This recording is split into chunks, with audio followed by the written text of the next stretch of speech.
Good afternoon, everybody. Today, the Vice President is in Memphis, Tennessee, to attend the celebration of life service for Tyre Nichols. White House officials, including Senior Advisor for Public Engagement Keisha Lance Bottoms and Senior Advisor and Infrastructure Coordinator Mitch Landrieu, are also in attendance on behalf of the administration. As you know, the President and the Vice President spoke to Mr. Nichols' mother and stepfather on the phone earlier to express their condolences and support. The President told Mr. Nichols' family that he would continue pushing Congress to send the George Floyd Justice and Policing Act to his desk. Last year, when Senate Republicans blocked that legislation from coming to his desk, President Biden took executive action, but as the President has said, there is no substitute to federal legislation. That's why tomorrow the President is hosting Representative Horsford and a small group of CBC members here at the White House for a conversation about the George Floyd Justice and Policing Act and other shared policies. And it's why he's continuing to call on Republicans in Congress to join with Democrats and ensure our justice system lives up to its name. I know you all just came back from the President's Competition Council meeting, so I wanted to highlight a few items that has showed some progress we've made on the President's competition agenda. Today's Consumer Financial Protection Bureau CFPB rule would save consumers as much as $9 billion a year in excessive credit card late fees. The NTIA report today provides recommendations to give consumers more control over their devices. And the President is calling on Congress to pass a junk fee prevention act, which would crack down on excessive concert and entertainment ticket fees, ban airline fees for families to sit with young children, eliminate exorbitant early termination fees for TV, phone, and internet service, ban surprise resort and destination fees at hotels, and also, more broadly, we are making progress limiting junk fees, which can cost hundreds of dollars a month. CFPB is targeting overdraft and bounce back fees, reducing those fees by more than $1 billion a year. And the Transportation Department led more airlines to guarantee coverage of hotels and meals when flights are delayed or canceled for issues under their control. Competition is a core tenet of the President's economic agenda to lower prices and promote capitalism. Now turning to another piece of news, during the North American Leaders Summit earlier this month, President Biden emphasized his commitment to working with Mexico to prosecute dangerous drug traffickers and increase information sharing on chemicals used in the illicit manufacturing of fentanyl and other synthetic drugs. Yesterday, the Treasury Department sanctioned leader of a Mexico-based network and 2 associates for procuring precursor chemicals from China to manufacture and traffic illicit fentanyl and other synthetic drugs to the United States. This action was coordinated closely with the government of Mexico and will play a role in disrupting the importation of chemicals to the United States, and we will continue to closely coordinate with Mexico and our regional partners to disrupt the transnational criminal organizations that are trafficking illicit fentanyl into the United States. And I wanted to end our topper here by marking the start of Black History Month, which we are celebrating today. Each February, National Black History Month serves as both a celebration and a powerful reminder that Black history is an American history. Black history is American culture. Black stories are essential to the ongoing story of America. Yesterday, the President issued a proclamation in celebration of Black History Month. This month, the Biden-Harris administration is shining a light on Black history by taking time to celebrate the immeasurable contributions of Black Americans, honoring the legacies and achievements of generations past, reckoning with centuries of injustices, and confronting those injustices that are still so vividly in front of us today. President Biden and Vice President Harris are deeply committed to advancing equity, racial justice, and opportunity for Black Americans as this administration continues striving to realize America's founding promise. This administration's commitment began with building a federal government that looks like America. It continued with building a federal bench that reflects our nation. Nearly 1/3 of his judicial appointments are Black Americans, and President Biden has nominated more Black women to federal courts than every other president in history combined. And of course, President Biden appointed Justice Ketanji Brown Jackson, the first Black woman to serve on our nation's highest court in the land. And in just 2 years, the Biden-Harris administration has delivered real and lasting change and continues to work each day to deliver equitable outcomes and opportunity for Black Americans. Whether it's rebuilding the economy, where the unemployment rate for Black Americans is a near record historic low at 5.7%, or providing nearly $6 billion in historic resources and support for historically Black colleges and universities. But of course, even as we make meaningful progress, not a day goes by, and especially not this day, today, without real reminders of how far we have left to go. The Biden administration will honor and continue the work of Black Americans who have created a more fair and inclusive democracy, helping our nation move closer to realization of its full promise of opportunity and justice for all. With that, Song-Min.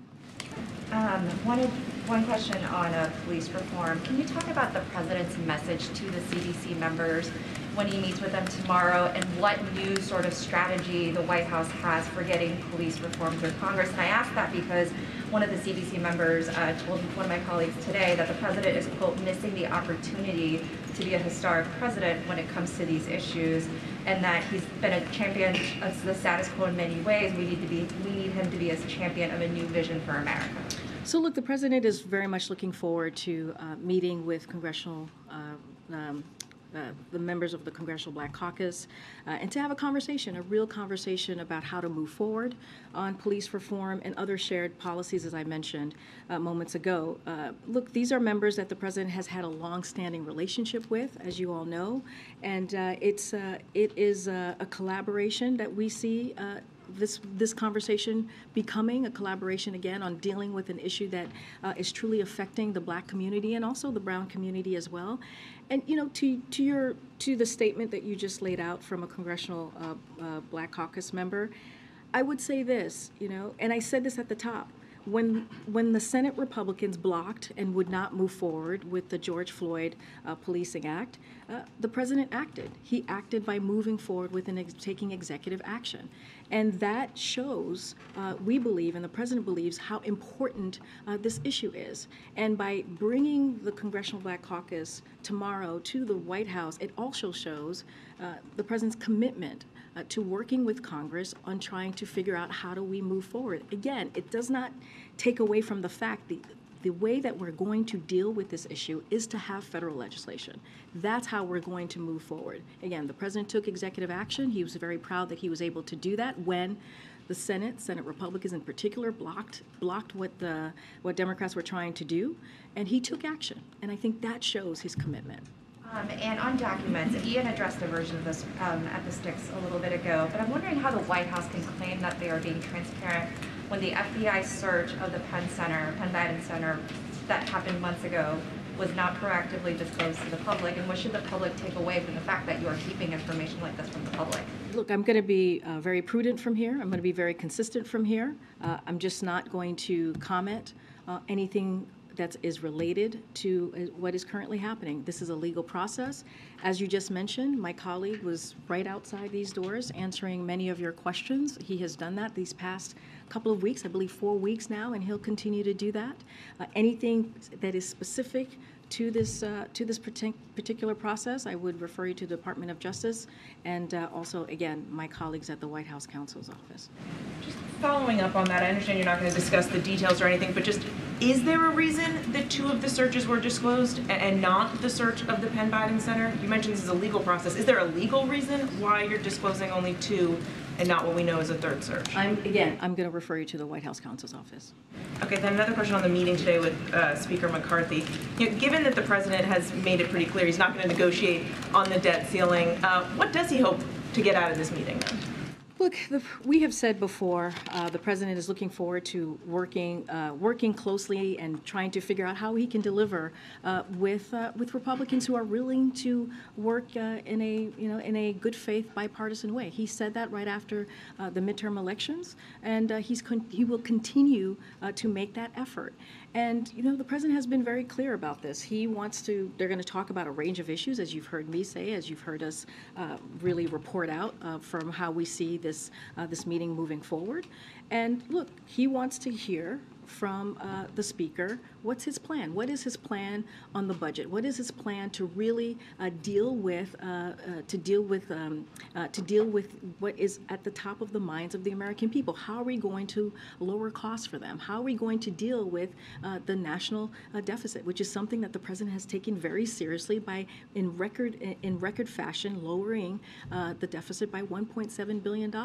He wants to talk about that. He's always willing to have those conversations in good faith, and also he wants to see what their budget is. What is their plan? We've heard them over and over again talk about cutting Medicare, cutting Social Security. This is what we have heard from Republicans leading up to the midterms and then after the midterms. So, okay, what else are they going to be doing? What does that look like for them? The president did have some choice words for the speaker last night ahead of this meeting. He says he's made off-the-wall commitments to the far right.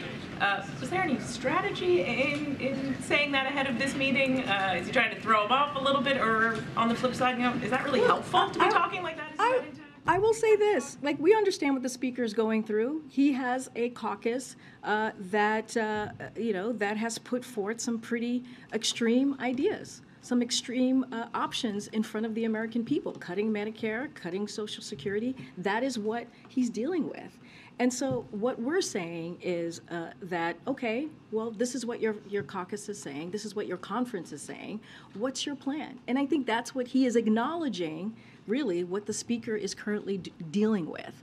But look, as we talk about the meeting that's about to come up very shortly and what they're going to discuss, again, a range of issues. The president had meetings, as you know, with the Democratic leadership just last week.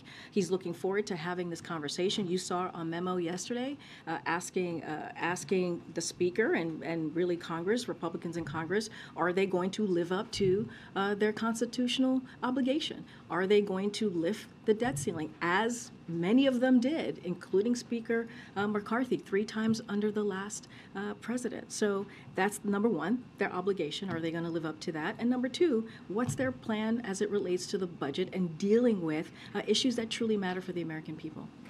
Karine, what is the current number of documents bearing classified markings that have been found in the president's residences and offices?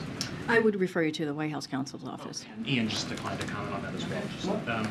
There you go. You got your answer. On debt, would the president veto a bipartisan bill that included both spending cuts and a debt limit hike, similar to the 2011? So I'm certainly not going to, well, I'm glad you mentioned 2011, because I know there's been a lot of reporting on that. And I just want to be very clear. In 2011, the Obama-Biden administration negotiated in good faith, but congressional Republicans' recklessness caused a historic blow to our economy. That's what we saw in 2011. And that's why when you look at how the Obama-Biden administration moved forward in 2013 and 2014 and 2015, they moved forward in a way to avoid unnecessary danger. They didn't do that in those three consecutive years because of the bad faith that they saw in 2011.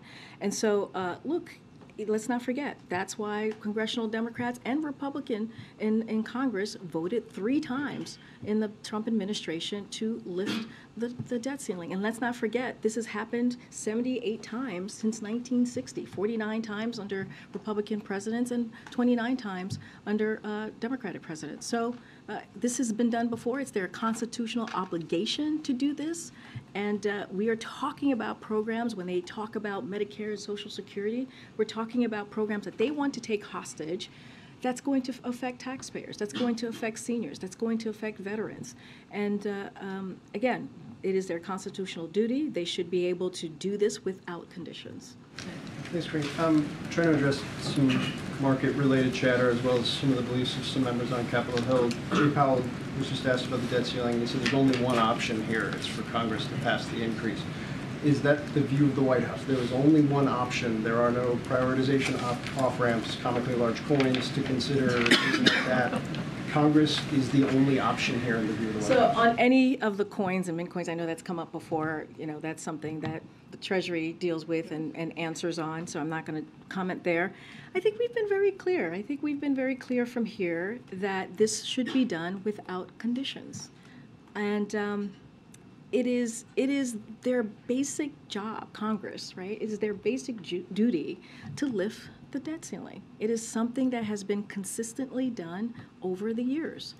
And that's how we see it. We see it as something that should not be done without with conditions. It should be done without conditions, to be even clearer. And again, it is their constitutional obligation to get this done on behalf of the American people.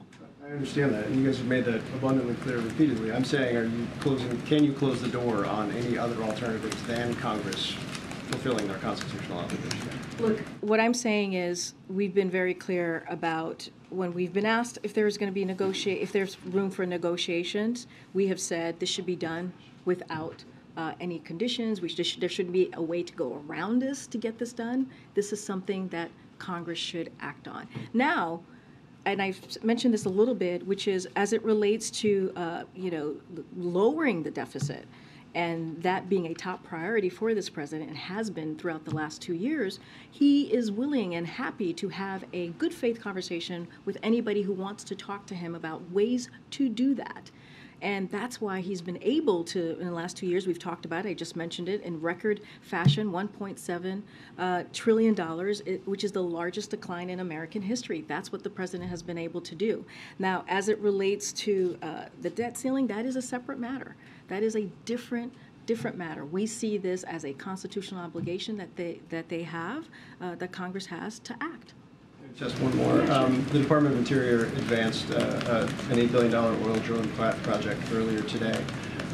Climate advocates had pretty sharp criticism of that. Does the president believe he is adequately balancing his climate goals with the need for increased oil production in the near term? So let me just be clear. No decision has been made on this. Now, if you're asking about the president's commitment to tackling climate crisis, as I think you were just saying, the president has done more than any other president on this front. And he's taken bold executive actions to accelerate clean energy manufacturing. He's secured historic legislation to make communities more resilient to the impacts of climate change and lower energy costs and so much more. And he continues to deliver on historic climate change action while carrying out the law and meeting our energy needs. Again, no decision has been made yet. This is something, as it relates to this particular project, the final decision is going to be made by the Secretary of the Interior. But this is a president that has been committed to climate change, and you see that, again, in his actions. Thank you. You were mentioning police reform, how the president has said that he wants legislative action. It doesn't seem like there's more momentum at this point for the George Floyd bill. Is there anything being considered as far as executive action? I realize he signed the order last summer, but anything additional as far as executive action? Let me just say a couple of things here, because I think people forget what the executive action did and that the president took. Again, he took this step when Senate Republicans blocked the George Floyd Policing Act and would not move forward with something that's incredibly important. So if you look at the executive action, it resulted in immediate changes like mandating stricter use of force standards and body-worn cameras. It banned chokeholds and restricting no-knock warrants at the federal level. It set the new standard for effective, accountable policing at the federal level as well. It also incentivizes reform at the state and local level through grant making and accreditation standards. But again, we understand there's a lot more work to do, and the way that we're seeing this, the way that the president sees this, in order to have long-lasting change, we have to have federal legislation. That is the way that we're going to be able to see a real difference in communities as it relates to police reform. And that's why he's having the caucus here. He's going to have those conversations and see how we can move forward. There were some things that were revised in that order compared to earlier draft orders. There were, on use of force, it originally said that officers would only be able to use deadly force as a last resort. That was changed to when necessary as well. So it did revise, but there were additional things that some criminal justice advocates were calling for as well. So is there anything additionally, noting what's in there, that's being considered in case we don't see Congress move? So again, the president has taken this very seriously by putting forward an executive action. As you just laid out, we went back and forth and talked about what was in the executive action, but he truly believes in order to make real reform here, we have to get Congress to act. And this is a president that has been told many times, you cannot get this done, you cannot get that done, and we have, And if you look at the last 2 years, I think more than 250 pieces of legislation that became into law were bipartisan. Some of the most important historical pieces of legislation that it's going to really help Americans as we talk about the economy, as we talk about not leaving anybody behind, was done in a bipartisan way. Think about the bipartisan infrastructure legislation, right? For example, you think about the CHIPS and Science Act that's bringing back manufacturing back into the U.S. Those are important steps that was led by this president. So again, it's not going to stop him just because we may be hearing naysayers or people are saying that we're not going to get this done. Doesn't mean that the president is not going to continue to work really, really hard to make this happen. The Department of Justice is dealing with they're doing their own investigation. As we know, authorities are doing their own investigation. We're just not going to comment on anything specifics as that is going on. And then I'll come back. Would the White House be open to an appropriations deal that also takes care of the debt limit, or would that, in your view, be negotiating on it in some way? Well, we said, again, without conditions. This should be done and lifted without conditions. And that would be a way to get around of doing their constitutional duty. So I'll just leave it there. Thank you, Karine. Just two quick, how we all do our jobs around here questions, and then one or two on the president. Why not have Ian Briefin here? Well, Ian was outside and took your questions. But why not in here like other government officials? Again, Ian was outside and took your question, and he's been doing that for the last 4 weeks. Would the White House have revealed today's search if pool cameras hadn't caught the investigators arriving on scene? Again, this is a question for the White House counsel's office. I would refer you to them. Okay. Today's perhaps the best example yet of the new era of divided government. There were Republican oversight hearings being held today into the administration's border security and pandemic policy, president's meeting with the speaker. Can you remind us, what is the level of cooperation or legitimate back and forth you're willing to have with a Republican-led House when they're holding these investigations? Say that. Say a little bit more so I understand. Okay. Border security Yeah. policy is one thing. Pandemic policy, how money was spent, is another. What does the White House consider to be the kind of oversight and inquiries from congressional committees that you're willing to engage in, and what is not? So look, as it relates to the Oversight Committee, and I've said this many times before, look, we're willing to work with Republicans, House Republicans, on important priorities that matter to the American people, like lowering costs for Americans, as they said was really important going into the midterm elections. That's what we want to focus on. We want to focus on the priorities that matter to the American people. We're not interested in engaging in political stunts, and we want to move past the constant political warfare, as we continue to see from Republicans, sadly. And again, let's not forget, when Americans went out to vote in the midterms, they said they wanted to see less of that. They actually wanted to see bipartisanship. As it relates to any specifics to the Oversight Committee, I would refer you to my colleagues at the White House Counsel's Office. There was a local news report that various versions of the so-called beast that the president is driven around in don't include the taxation without representation license plates that Presidents Bill Clinton and Barack Obama used and Presidents Bush and Trump did not. Is there any reason for that, or does the president plan to start using them on the beast? So I saw some of those some of that reporting. You have I know you have a look. You just looked over at Mary. Mary looked over to you, and I don't know what's happening. But look, I have to run that down as to the beast and why it may not have those plates. But what I can tell you, and the president's been very consistent since the campaign, that we strongly support the DC statehood, and that has not changed. But I'll run that down to see about the plates on the beast. And January came and went, and there was no physical for the president. Is there a plan for that? That is a very good question. I'm glad you asked it. Just to answer that question for you, the president physical will be completed February 16th and released publicly in the same manner as it was back in 2021. So we have a date for you. We wanted to make sure we had a date for you. Yes, and just to give you a little bit more of information, I know folks were wondering why it hasn't happened yet. This was literally a matter of scheduling around what has been an incredibly busy schedule for the president the past several months, evolving travel schedule in recent weeks, as you all have seen for yourself. But we have a date in the books, and so wanted to share that with all of you. Thank you. Okay. Thank you. I wanted to ask you about the India-US initiative of critical and emerging technologies which were launched yesterday. NSA Sullivan said that it is the next big step in the relationship, and he also said that this is an initiative led by President himself. Can you let us know what this president thinks about it, why he's launching the initiative, and why this is called the next big thing in this relationship? So as you know, the president and the Prime Minister Modi, announced this initiative back when they met in a meeting in May of just last year, 2022, and that was in Tokyo, as you all know, and directed their national security advisors to spearhead our partnership in critical emerging technologies. And the president believes this initiative that you just laid out is key for the U.S. and India to create a democratic technology ecosystem and reinforces our democratic values and our democratic institutions. So we see this as an incredibly important initiative and a partnership that we have with India. We made our announcements yesterday in defensive innovation, semiconductors, space, 5G, and STEM talent, and we look forward to building on this momentum in the upcoming months and years. So again, an important partnership and initiative between the two friends, two countries. Who are Is it also aimed towards China?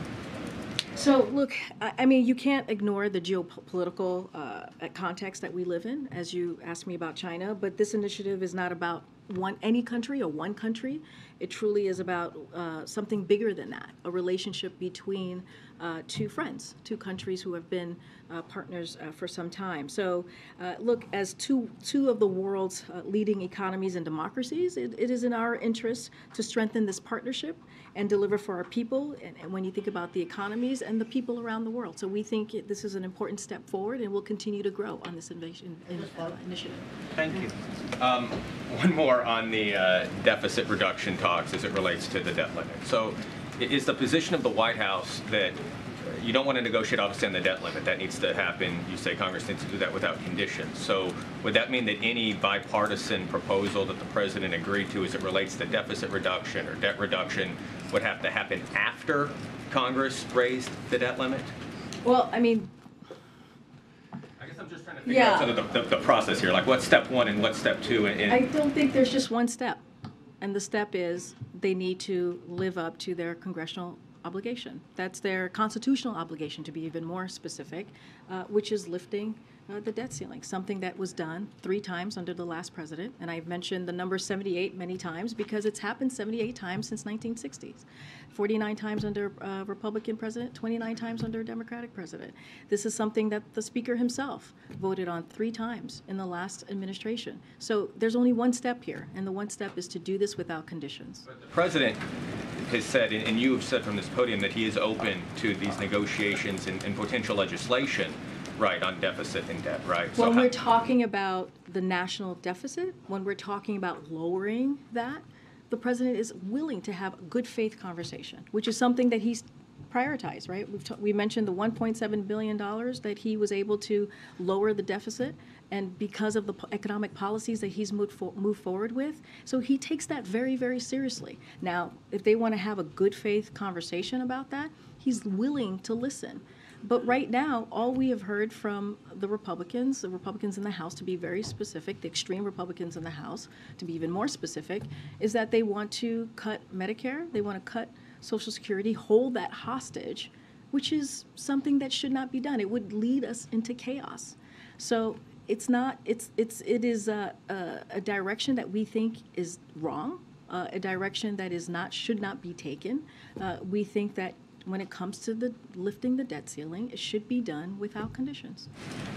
All right, I'll come back down. Can I ask about police reform really quickly again to follow up on some questions you received, Karine? Thanks. Senator Graham is floating a compromise idea that would keep qualified immunity for officers but would get rid of those protections for police departments. Would the president support a compromise of that kind? So I haven't seen that piece of legislation. We certainly would have to go back to our policy team to talk through that legislation from Senator Graham. What I will say, though, is the president wants to see action in a bipartisan way in Congress to deal with an issue that's clearly critical. As we're watching what's happening today, we're watching a family bury a loved one. And he believes the way that we're going to make transformational change on this issue is to have legislation. I don't want to speak to something that I have not spoken to the team yet. It's possible the George Floyd Justice and Policing Act, it doesn't have to come in the version that it pre-existed in, right? You guys are open to some changes to that? Is that a yes? I mean, look, if it's in a bipartisan way, if it's Republicans joining Democrats in a real way to bring forth transformational change, we are willing to have that conversation. Look, tomorrow's caucus is going to be very important as well.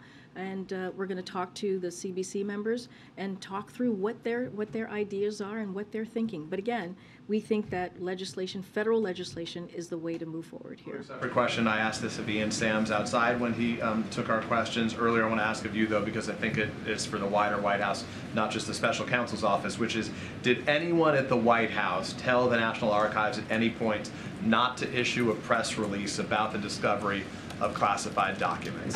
I would really refer you to the White House counsel's office, who has been running this process, and refer you to them. Even if it's something that's not just in their purview, it would be wider within the entire White House? Because this is, when it relates to the DOJ, when it relates to special counsel, this is something that's been under their purview, so I would refer you to them. Thanks, Karine. On the show up to work telework bill, I wanted to see if you could tell us what the White House's position is on that piece of legislation. It seeks to end telework for federal workers, so they'll go back to work in downtowns, and whether or not President Biden would veto it should it pass. So a couple of things. I just want to take a little bit of a step back and kind of take us back to when the president first walked into this administration, and what he had to do and was able to do was really do a whole of government process in dealing with COVID and what we saw at the time. And he put forth a comprehensive way to deal with making sure that people got their shots in arms, right? Making sure that what we saw with schools being closed, small businesses being closed, he was able to move forward with the American Rescue Plan, which was only voted out of Congress by Democrats. And what we were able to do is reopen the country. Small businesses are booming, as we saw a record number of small business applications which we announced about 2 weeks ago. And now COVID-19 does not determine how federal agencies work and serve the public because of the work that this president did on day one.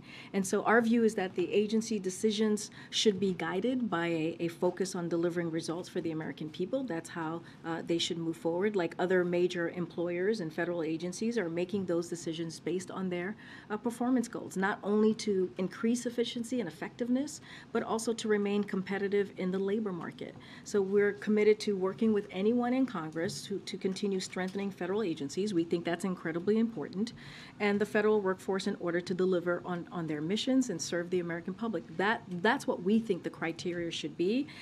Look, we've explained our thinking, how the president sees this, and don't have anything to share specifically on the Show Up Act.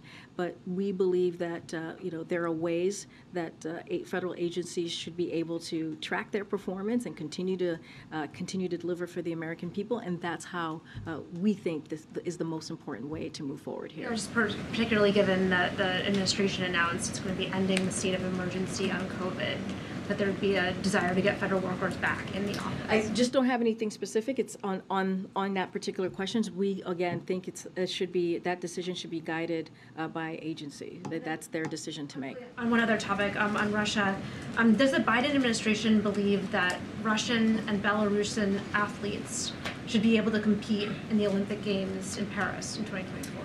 So I haven't talked to my colleagues at NSC. Would like to get a sense of where they are. Have not heard any real reporting or had any incoming. So let me just talk to them and see where we are with that. We can circle back. Okay, great.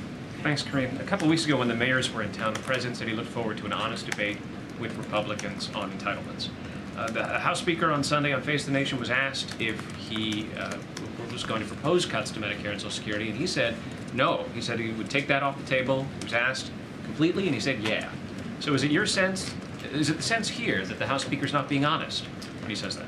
I think it's more of like there are some facts out there, right, that we can easily point to, like this administration can point to. And I think I did a little bit of that last time. And so if you look at McCarthy's Republican conference, especially the extreme part of that conference, and McCarthy himself voted to raise the retirement age and Medicare as we know it. That has been historic. Like that, those are the facts. And just last year, the Republican Study Committee, which includes most House Republicans, reiterated those calls to cut Social Security and Medicare. When Republicans call for these cuts, they do so under the guise of strengthening the programs. So, you know, when the Speaker McCarthy says he wants to strengthen Social Security or Medicare, but rules out making the wealthy and the big corporations pay their fair share, so that leaves just to one option, which is cuts. And again, many outlets in here reported what House Republicans were thinking about when it came to this new Congress, the new 118th Congress. Fox News says Republicans eye using debt limit hike to overhaul entitlement programs if entrusted with majority. That's something that was reported on. CBS, Republicans want to push Social Security, Medicare eligibility age to 70, as I just mentioned, voting to increase the age limit. Reuters, GOP House members are threatening to force cuts to Medicare and Social Security spending. I mean, these are the facts. This is from the reporting that we all saw from you, but not you guys got that reporting because of what you saw. The actions were being taken by House Republicans. Washington Post, House GOP eyes Social Security, Medicare amid spending battle. So this is something that they have said over and over again for the past several months. And there's also voting that could be looked at on how they have treated this issue of Medicare and Social Security. So they've been very vocal and they've been very clear. And so what we're going to do is we're going to stand up for the American people, fight for the American people, and protect Medicare and Social Security, which the president has said himself and been very clear about. Setting entitlements aside for a moment, one of the other things that Republicans are saying is that there ought to be a reduction in discretionary spending. Is that something the president is in any way open to, or will he put forward a budget on March 9th that increases discretionary So spending? I'm not going to get ahead of the president, right? As you saw from our memo yesterday, the president's going to have his budget on March 9th. He is calling and asking, right, the speaker to put forward his budget as well so the American people can see what it is that they're thinking about, what it is that they're thinking about when it comes to the American people and the budget, right? What are the cuts that they want to make? What is it that they're proposing? So certainly not going to get ahead of what the president's going to put out on March 9th. I just could, just because I know it's important to everyone here and important to the public as well. Can you explain the decision not to offer the public visibility on this meeting? It's tradition for the press to be brought in when the president speaks to the Speaker of the House. Look, not all the time. The president has had many conversations, one-on-one conversations with members of Congress. Totally understand. I get the question and understand why there is interest in this. But we have done it many times before where we've had private one-on-one meetings with members of Congress. And not just in this administration. We've seen it under President Trump. We've seen it under President Obama. And I know the Big Four there was a pool spray for that one. But it was the Big Four. It was a different kind of a different meeting, but it's not uncommon. It is not uncommon to have private one-on-one meetings. And I'll just add to this, you know, Speaker McCarthy is welcome to go to the sticks after the meeting and take your questions. We welcome that if that is something that he wishes to do. Can you help us just clarify what his position then a little more is on deficit reduction? Like you're saying, McCarthy, hey, give us your plan. Is your plan, the president has sort of let out dribs and drabs of his views here and there. So just so I understand correctly, he is opposed to any cuts to Medicare and Social Security, including changes to eligibility.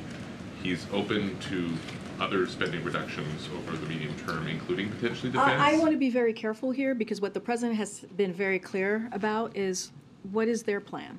He wants to see their plan as it relates to the budget, right? So the president's going to put out his budget on March 9th. You guys will all get to see that. And so we want to see what their plan is. I'm not going to get ahead of that particular piece when it comes to the budget. But of course the president's going to protect the Medicare, right, for Americans. Of course the president's going to do everything that he can to protect Social Security.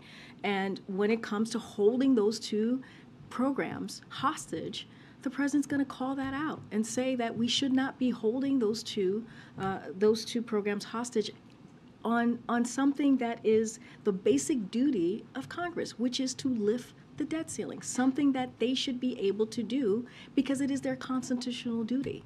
Right, you're trying to put the debt ceiling aside, and I hear you. Does he want a fiscal reform deal aside from that? Like, does the president want a deal? What with he Republican wants to voters? see what are they putting forth? What is their idea of dealing with fiscal priorities? What does that look like for them? So that's what he's going to ask them for, which is what we did in our memo yesterday. He wants to see what is it that they're putting forward. Trying to ask what it is you're putting forward. Is this like revenue is part of that mix Well, as well? Will we talk to Kevin McCarthy about, hey, these are the taxes we want, but we can shrink the deficit that way too? We want to see, we have been very clear when it comes to Medicare, when it comes to Social Security, right? That should be protected. We're going to continue to fight for that. And we've been very clear when it comes to the debt limit, it should be done without conditions. We've been very clear, and we should not hold those two programs and others, not just that, hostage, right? Been very, very clear about that. On March 9th, the president's going to put forth his budget. You're going to see how he sees the budget moving forward in this fiscal year, and so I'll leave it there. And then again, as I said in the memo, you guys read it from Brian Deese and others, that we want to see what their plan is. With the public health emergency, just to be clear, is it the administration's plan to lift Title 42 on May 11th when the public health emergency underpinning it is lifted? So, look, I just want to be very clear on this part too, because I know this question has come up, and I do want to do a little bit of a step back here. The CDC said in April that the Title 42 should lift, but the courts have, as you all know, required us to keep it in place. And so that's kind of where we are. So we do not know when or what the courts will rule, but we must comply with that order. And so we're going to comply with that. As it relates to what exactly is going to happen, because it is a court matter, a court order, that is something that DOJ is dealing with at this time. Even if you lift the emergency, if the court order hasn't been lifted, you're going to keep 42 in place? So here's what we were trying to do, and I'll explain like our thinking here. So what House Republicans were trying to do is they were trying to really barrel toward abruptly and immediately ending Title 42. And what we are trying to do was to make sure that there was an orderly process to manage this manage the situation at the border in a way that was, again, orderly and effective. And what they wanted to do is to end something overnight, which would have created chaos. And so that's why we have been very clear about doing this when it comes to Title 42, doing this in a safe and orderly way, and coming up, we are putting forward alternative priorities, alternative ways to dealing with the border, and so that's why we moved in that way. That's why we were very clear about what we're trying to do these next couple of months. Now, as you're asking me about the date, if it's going to happen or not on that particular date, again, there's a court order in place that, as you know, that was very clear that DOJ is taking on, and so I would refer you to DOJ about what will happen because of that court order. Thank you so much. Two domestic questions today. First of all, when the president meets with Speaker McCarthy, what are the specific areas of bipartisan cooperation that he's going to focus on? aside from, the debt ceiling? So there's going to be a range of issues that they're going to discuss. You'll hear from the president afterwards. We'll have a readout of the meeting. You'll probably hear from the speaker if he is going to go to the sticks. You guys can all ask him questions. Don't want to get ahead of a meeting that is probably underway, I believe, and just don't want to get ahead of it. But again, it'll be a range of issues that the president thinks is important to work with Congress on, with the speaker on, but just don't want to get ahead of what is going to be discussed specifically. Zooming out on the Tyre Nichols funeral today, people both inside the United States and outside are looking at this killing and asking, is the United States a racist society? I'd like to hear your thought on that, and also what the administration is doing beyond just police reform, qualified immunity, those discussions, what the U.S. is doing holistically, what the administration is doing holistically to address that perception. So at the top of the briefing, you heard me lay out how important this month is because it's Black History Month, and how important it is to see Black Americans and lifting up the contribution of Black Americans, and also understanding that their culture, when you think about Black culture is also American culture. When you think about what they've been able to, what the Black community has been able to contribute to the history of this country, they've been able to contribute in many different sectors of America. And so that's something that's really important that we will continue to lift up. There was a memorandum that was put out by the president. And look, when the president walked into this administration, he said there were 4 crises that we needed to deal with. That is affecting a communities across the country, this particular community, the Black community. So he understands there's a lot more work to be done, and we need to call out injustices and continue to do that. While we have a rich history and an important history in this country, there are things that he also believes is important that we talk about and we speak to, and that is the injustices that we have seen in the Black community and other communities as well, historically. So that's why the president has made it a priority in his administration to make sure that it looks like America, to make sure that we see the diversity in this administration throughout different communities. And you see that over and over again when you look at the different agencies, when you look into the White House. And this is historically the most diverse administration in history. And that matters. When we talk about policies, when we're talking about transformational change, when we talk about how do we move forward in a country that is dealing with many issues, that's important to see that and to have that at the federal government. So again, lots more work to be done. The president understands that. He's spoken to that. And we're going to hopefully be able to work towards the healing for this country. Thank you, Karine. I have 2 questions on debt and deficit. First, the budget that the White House proposed last year represented 102% of the country's economic output. Is the administration aiming for something below that this year? I'm just not going to get ahead of the president's budget that's coming out on March 9th. You'll be able to view that once he's ready to speak to it. But directionally, where are discussions going? I hear you. I hear you're asking me for direction. You're asking me what is it potentially going to look like, the ballpark number. I'm just not going to get ahead of the president. And then on the debt itself, you said earlier that the difference between 2011 and now is the number of times that Republicans have been able to pass the debt limit on a clean basis without anything attached to it. But the other difference is that the national debt has more than doubled in that time. It now is about $240,000 per household. Does the president believe that that is sustainable? Well, let's remember why we have seen that the last couple of years, right? I mean, we have seen that it balloon in the way that you just spoke to. Let's not forget the Trump tax cut, the $2 trillion 2017 Trump tax cut.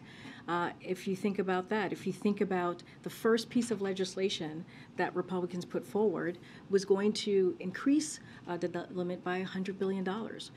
And so there's been time after time that we have seen action that has been incredibly, not prudent to what we need to be doing in moving the country forward. The deficit increased every single year under Trump. His 4 years in office are responsible for 25% of our total national debt from the last 230 plus years. And so, look, there's been action that's been taken by Republicans in Congress that has led to where we are today. Again, their first piece of legislation just weeks ago in this new Congress would have increased the deficit by $100 billion. And let's not forget why. To help tax cheats, wealthy tax cheats. That's what they wanted to do. This is a president for the first 2 years has taken lowering the deficit very seriously and has done it in a historic fashion. Will this administration pledge to be deficit neutral this year? Look, what I can say is the president is committed to dealing with lowering the deficit. He has a record to speak to, as I just mentioned, the $1.7 billion that he has been able to do in the first 2 years to lower the deficit, and he is willing to have a good faith conversation, right, with anybody, Democrats, Independents, Republicans, to talk about how do we continue to move forward to do that, to deliver for the American people, yes, on important programs and issues, but also how are we going to continue to lower the deficit, which he thinks is incredibly important. Thanks, Karine. Tyree Nichols' parents are expected to come to the State of the Union next week as a guest member of Congress.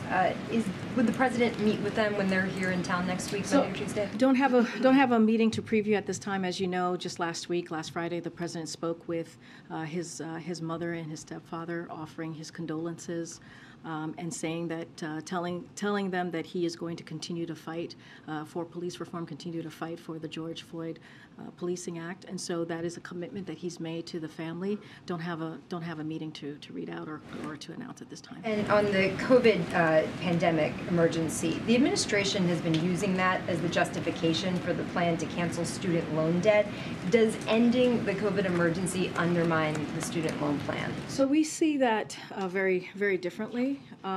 As we've talked about before, I think I've been asked this question before. So we're not using any emergency power.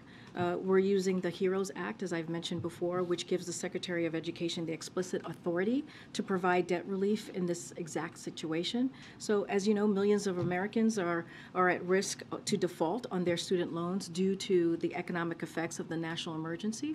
And so this is why we took this action, to make sure that tens of millions of Americans are able to deal with the time that was very difficult, especially in the last couple of years. So the Secretary of Education is using the authority Congress gave them to prevent the harm. And so that's been the important priority of the president, to make sure that the folks who felt the pinch, if you will, who felt the hurt the most these past couple of years due to what COVID did to the economy, got a little extra help. Thanks, Karine. With regards to the State of the Union, will that be paired with additional travel? And more broadly, can you tell us anything more about what the president wants to accomplish legislatively over the next year, given the intense congressional gridlock? So, look, on the first question, we'll have more to share on what that week will look like for the president. Again, don't want to get ahead of any announcement from here. As far as legislatively, look, the president has been very clear after the midterms, and this is a president who's talked about throughout his career working a bipartisan way with Congress on delivering important programs and important initiatives for the American people. That is something that he's going to continue to do, and it won't stop him. He's done that the first 2 years. I talked about 250 plus pieces of legislation that's become law that the president signed. So clearly that's something that the president is committed to. He's going to have this conversation with Speaker McCarthy, just like he's had a conversation last week with the Democratic leaders, and they're going to try to figure out how can we work together in a good faith way. Again, not going to get ahead of the president's State of the Union speech. You'll hear from him. You'll hear from him talk about optimism, talk about possibilities, which is something that you've heard the president speak to, and how optimistic he is for the future of this country.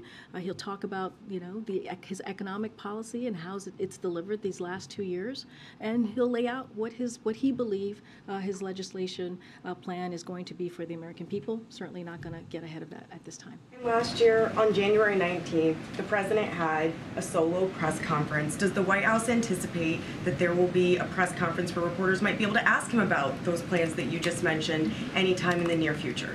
Don't have a press conference to read out to you at this time. Thanks, Karine. Boris Johnson is in town talking about aid to the Ukraine. Is he going to meet with the president or anyone at the White House while he's here? Don't have a meeting to read out at this time or on the president's schedule with Boris Johnson. I have one quick one on documents that went to student loans. Understanding that you can't tell us why the FBI search at the Biden Center wasn't disclosed previously, and that Ian Sams has referred questions about the National Archives possibly being blocked from sending a press release to DOJ. Understanding you can't talk about any of that.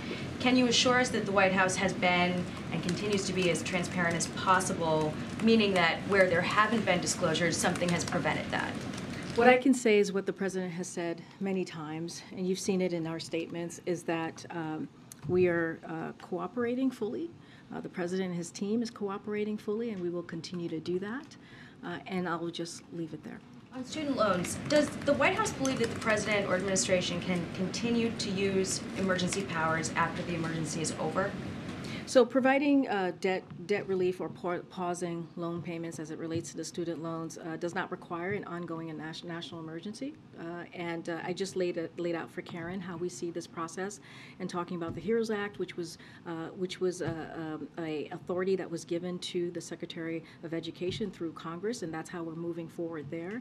And look, the emergency ending doesn't change the legal justification, and here's a couple of things here. There was a national emergency, as we all know, as we've all lived through it. Millions of borrowers were negatively impacted by the pandemic and face risk of default on their loans due to that emergency, that national emergency. Congress gave, again, the Secretary of Education the authority to take steps to prevent that harm, and he is, and that's how we see the process moving forward. With the HEROES Act, it's the portion of the HEROES Act that the Secretary is using is the part that needs a national emergency to be able to cancel that debt. So I understand what you're saying, and it was sort of explained in the background call a few weeks ago on this, where an official said that the increased authority under national emergency is necessary for the program to be created, but doesn't have to be in effect through the duration of the program.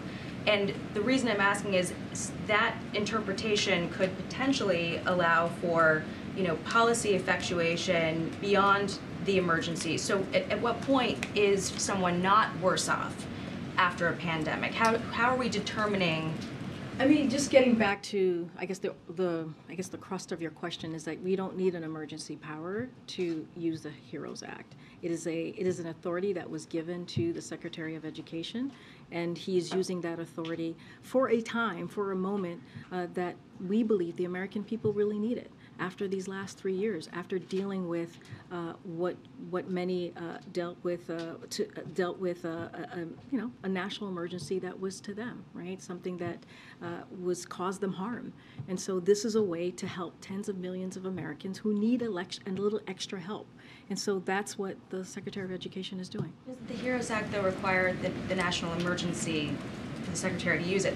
I know we're splitting hairs here, but what I'm getting at is, yes, there was a national emergency. Yes, the administration used the HEROES Act because of the national emergency to cancel student debt. And I understand that the position that the administration staked out in the DOJ brief is that it doesn't have to be in effect to do the program. But my question I'm getting at is, when do you stop being harmed by the pandemic? How are we measuring it? That's a good question. Look, it's not any emergency power. It is, again, something that the Secretary of Education gets to. The HEROES Act is something that is in his purview, that he's able to use, an authority that he's able to use, and that's a decision that the Secretary of Education is going to make. As you remember, the debt relief was being used at the same time that we were going to lift up the pause, right, for payments, and so we believed as that was going to happen, we needed to do something to help tens of millions of Americans out there. Again, this is an authority that the Secretary of Education has. It's not just any kind of emergency power. This is a power that was given to the Secretary of Education by Congress that he's using in a way to make sure that Americans out there who have been harmed get a little bit of extra relief. Final point on it. I gotta move on. I gotta move on. I really gotta move on. Way in the back. Yeah. Thank you, appreciate it. Does the president see the current rate of spending at the federal level as a problem? And if so, what spending cuts would he support? I mean, look, I just talked about what the president has done the last 2 years, right? By lowering the deficit, right? Cutting the deficit by $1.7 trillion. So yes, so that is something that he took very seriously and took action to make that happen. If you look at the Inflation Reduction Act, the Inflation Reduction Act is going to also lower the deficit by hundreds of billions of dollars. That is important as well. Every piece of policy, he has done it in a really responsible way. Every legislation that has been passed by Congress, that has been led by this president, he's done it in a responsible way. So yes, he thinks it's important for him to do his job and the best that he can to really address the deficit. And I'll add this as well, and I've said this multiple times at this podium today, which is that he is willing to work in a bipartisan fashion, in a good faith fashion, with anybody from Congress who's willing to continue that work that he has done, to build on that historic record that the president has made. So I'll leave it there. Thanks, everybody. I'll see you tomorrow.